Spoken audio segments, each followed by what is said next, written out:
নমস্কার বন্ধুরা, আজকে আমরা আলোচনা করব সৎতিলা একাদশী ব্রতের সম্পর্কে। এই সৎতিলা একাদশী মাঘ মাসের কৃষ্ণপক্ষে একাদশী। সৎতিলা একাদশী ব্রত পালন করতে হবে 25শে জানুয়ারি 2025 শনিবারে। আজকে আমরা আলোচনা করব সৎতিলা একাদশী ব্রত মাহাত্ম্য ও পালনের সময়সূচি। আপনারা সকলে অবশ্যই এই সৎতিলা একাদশী ব্রত পালন করবেন এবং সামর্থ্য পক্ষে ব্রাহ্মণ ও বৈষ্ণবদেরকে কালো তিল দান করবেন। একাদশী ব্রতের মাহাত্ম্য। মাঘ মাসের কৃষ্ণপক্ষে সৎতিলা একাদশীর মাহাত্ম্য ভবিষ্যৎ পুরাণে বর্ণিত আছে। যুধিষ্ঠির মহারাজা বলল, হে জগন্নাথ, মাঘ মাসের কৃষ্ণপক্ষে একাদশী তিথির নাম কি, বিধি বা কি এবং তার কি ফল, সবিস্তারে বর্ণনা করুন। তৎপরাৎ ভগবান বলল, হে রাজন, এই একাদশীর নাম সৎতিলা একাদশী জগতে বিদিত আছে। আল্লভ্য ঋষি মুনিশ্রেষ্ঠ পুলস্তকে জিজ্ঞাসা করল, মর্তলোকে মানুষেরা ব্রহ্ম হত্যা, গো হত্যা, অন্যের সম্পদ হরণ আদি পাপ কাজের দ্বারা নরকে গমন করে, যাতে তারা নরক গতি থেকে রক্ষা পায়, তা যথাযথ আমাকে উপদেশ করুন। অনায়াসে সাধনা করা যায় এমন কোনো কাজের মাধ্যমে যদি তাদের এই পাপ থেকে উদ্ধারের কোনো উপায় থাকে তবে তা বলুন। ঋষি পুলস্ত বলল, হে মহারাজা, তুমি একটি গোপনীয় উত্তম বিষয়ে প্রশ্ন করেছো। মাসের সূচি, জিতেন্দ্রিয়া, কাম, ক্রোধ আদি শূন্য হয়ে চানের পর সর্বেশ্বর শ্রীকৃষ্ণের পুজো করতে হবে। পুজোতে কোনো বিঘ্ন ঘটলে কৃষ্ণ নাম স্মরণ করতে হবে।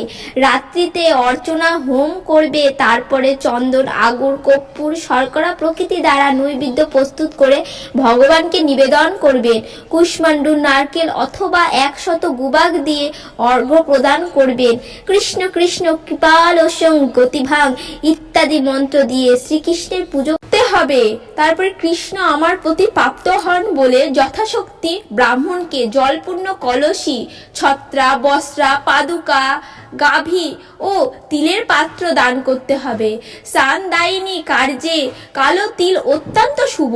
হে দ্বিজোত্তম, হে প্রত্যত্ত তিল থেকে পুনরায় যে তিল উৎপন্ন হয় তাতে বছর ধরে দানকারী স্বর্গলোকে বাস করে। তিল দ্বারা চান, তিল শরীরে ধারণ, তিল জলে মিশিয়ে তা দিয়ে তর্পণ, তিল ভোজন এবং তিল দান, এই 6 প্রকারের বিধিতে সর্বপাপে বিনষ্ট হয়ে যায়। এই জন্যই এই একাদশীর নাম সৎতিলা একাদশী। হে যুধিষ্ঠির, এক সময় নারদ এই সৎতিলা একাদশীর ফল ও ইতিহাস সম্পর্কে জানতে চাইলে যে কাহিনী আমি বলেছিলাম তা এখন তোমার কাছে বর্ণনা করছি। পুনর্কালে মর্তলোকে এক ব্রাহ্মণী বাস করত। সে প্রত্যেক ব্রত, অর্চনা ও দেব পূজা পরায়ণী ছিল। উপবাসক্রমে তার শরীর অত্যন্ত ক্ষীণ হয়ে গিয়েছিল।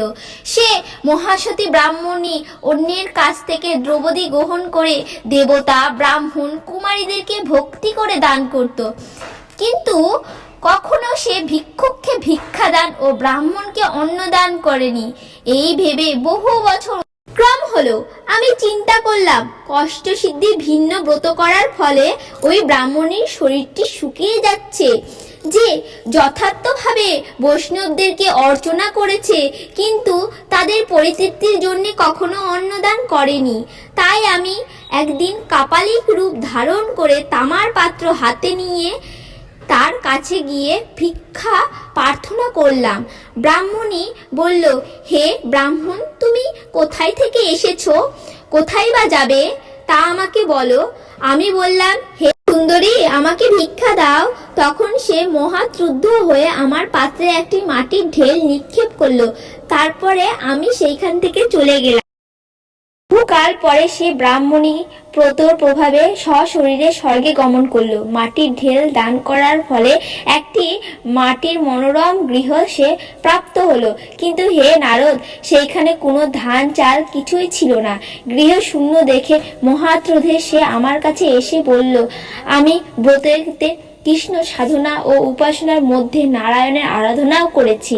এখন হে জনার্দন, আমার গৃহ কিছুই দেখতে পাচ্ছি না কেন? হে নারদ, তখন আমি তাকে বললাম, তুমি নিজের গৃহে দরজা বন্ধ। মানব মানবী সশরীরে স্বর্গে এসেছে শুনে দেবতাদের পত্নী তোমাকে দেখতে আসবে, কিন্তু তুমি দরজা খুলবে না। তুমি তাদের কাছে শর্তিলার ব্রতের পূর্ণ ফল প্রার্থনা করবে।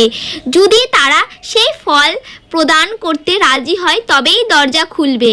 এরপরে দেবতাদের পত্নী সেইখানে এসে তার দর্শনের প্রার্থনা করল।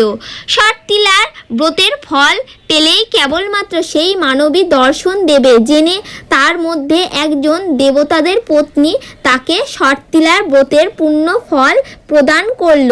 তখন সে দিব্যি কান্তি বিশিষ্টা হলো এবং তার গৃহে ধনে ধান্যে ভরে গেল। দ্বার উদ্ঘাটন করল। দেবপতি তাকে দর্শন করে খুব আনন্দ পেল। হে নারদ, অতিরিক্ত বিষয়ে বাসনা করা উচিত নয়। স্বার্থ অকর্তব্য। নিজ সাধ্যমতো তিল, বস্ত্র, অন্ন দান করলে শর্তিলা ব্রতের প্রভাবে দারিদ্রতা, শারীরিক কষ্ট, দুর্ভাগ্য প্রকৃতি বিনষ্ট হয়। এই বিধি অনুসারে তিল দান করলে মানুষ অনায়াসে সমস্ত পাপ থেকে মুক্তি পায়। পালনের সময়সূচি বাংলাদেশে 6টা 49 থেকে 10টা 14 পর্যন্ত, পশ্চিমবঙ্গে 6টা 25 থেকে 9টা 58 পর্যন্ত, দিল্লিতে 7টা 12 থেকে 10টা 46 পর্যন্ত, বৃন্দাবনে 7টা 8 থেকে 10টা 44 পর্যন্ত, উত্তরপ্রদেশে 6টা 55 থেকে 10টা 31 পর্যন্ত, মুম্বাইয়ের মহারাষ্ট্র 7টা 14 থেকে 10টা 58 পর্যন্ত, পুনার মহারাষ্ট্র 7টা 9 থেকে 10টা 54 পর্যন্ত, নাগপুরের মহারাষ্ট্র 6টা 52 থেকে 10টা 35 পর্যন্ত, চেন্নাই ও তামিলনাড়ু 6টা 35 থেকে 10টা 26 পর্যন্ত, ভুবনেশ্বর ও উড়িষ্যা 6টা 24 থেকে 10টা 7 পর্যন্ত, ঝাড়খণ্ডে 6টা 30 থেকে 10টা 10 পর্যন্ত, বিহারে 6টা 33 থেকে 10টা 10 পর্যন্ত।